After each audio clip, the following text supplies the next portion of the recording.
Сайн байцгаана уу. За өнөөдөр усанд ороод тэгээд гоё нөрөө будчлаа. Яагаад усанд ороогүй гэхээр нөгөө харшлын тест маань 5 хоног патч наагаад тэгээд эхний 3 хоногт нь патч наалтай байжгаад 4 дахь хоног дээр нь аваад тэгэнгүүтээ 5 дахь хоног дээр хариугаа авах юм байна л да.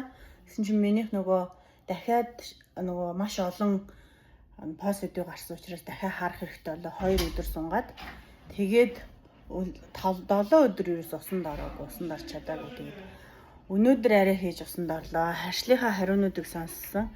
Маш сонин. Тэгээ энэ патчны харшил нь ер нь өвчүүл айгу зүгээр юм санагдлаа. Яа тэгэхээр эн чинь нөгөө 19 төрлийн одоо харшлын тест ахгүй юу юуныхаа гэхээр detergent, cleansing bodies, тэгэл skin care-ийн ямар юунаас skin care нь бас зарим юм харшил бодис орсон бол нүрээр юм гарах үс будалтынхаас гарсан. Тэгээ хамгийн сонирхолтой надад таалагдсан би үсний будагнаас харшилтай юм байлээ заяа.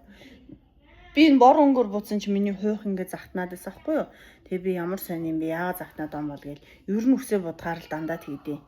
Тэгсэн чинь үсний будагны харшилтай. Гэхдээ нөгөө үсний будагнд тэр нөгөө харшил орсон тэр бодис нь орсон байх юм бол харшил өгнө.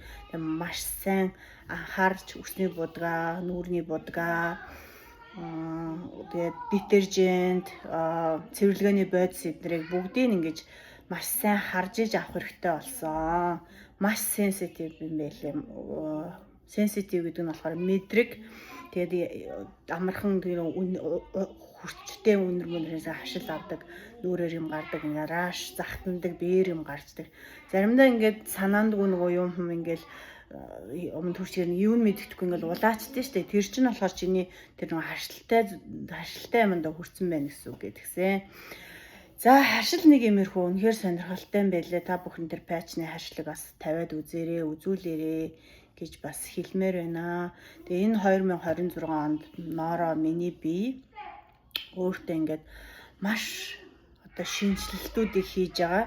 Тэр нь юу вэ гэхээр өөртөө ингээд бүр илүү их анхаарч эхэлж байгаа гэсэн үг. Өөрийнхөө харшил тэгээ юунаас одоо харшилтай ямар одоо би өөрийнхөө өөртөө зогсох өнгөнөндөө хүртэл тодорхойлуулсан. Тэгээд удахгүй загсан үсний будгаараа үсээ будна. Тэгээд миний өнгө бол энэ өнгө 100-ны намрын өнгө, миний өнгө намар болж таарсан.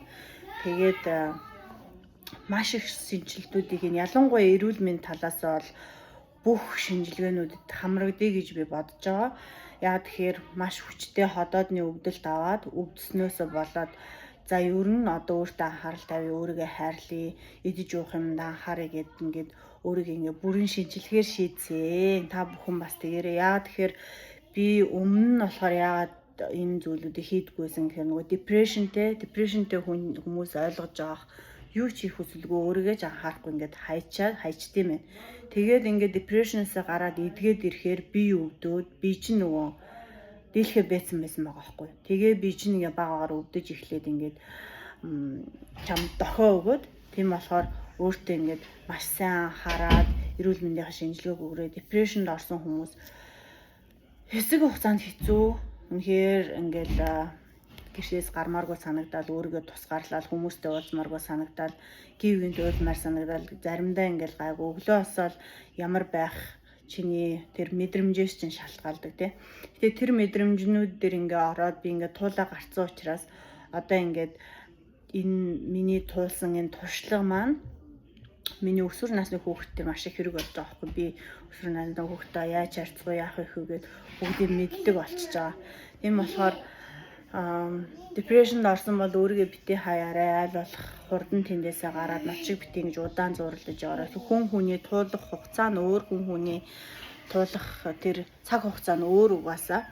Тэгээ та бүхэн намайг харж байгаах миний нүүр бүр маш гоё болсон. Ингээ царай шингэрээд бүр эрүүл харагдаж байгаах. Тэгээд би өөрөө маш их баяртай байгаа. Тийм болохоор та нар ч гэсэн өөрсдөө гоё анхаарад эмэгтэй хүний яг нэг тийм уналтын үе байд юм аа. Яг нэг тийм хүүхэд гарсныг дараа нэг бэлэг бүсрэнэ гэдэг тийм штэ. Тийм үе байдаг. Гэхдээ буцаад ингээд хүүхэд 2 нас хүрээд хөөхөн болоод ингээд ярьдаг болохоор буцаад хэвэндээ орноо, буцаад жиндээ орно, бүх юм чинь камбэк ирнэ.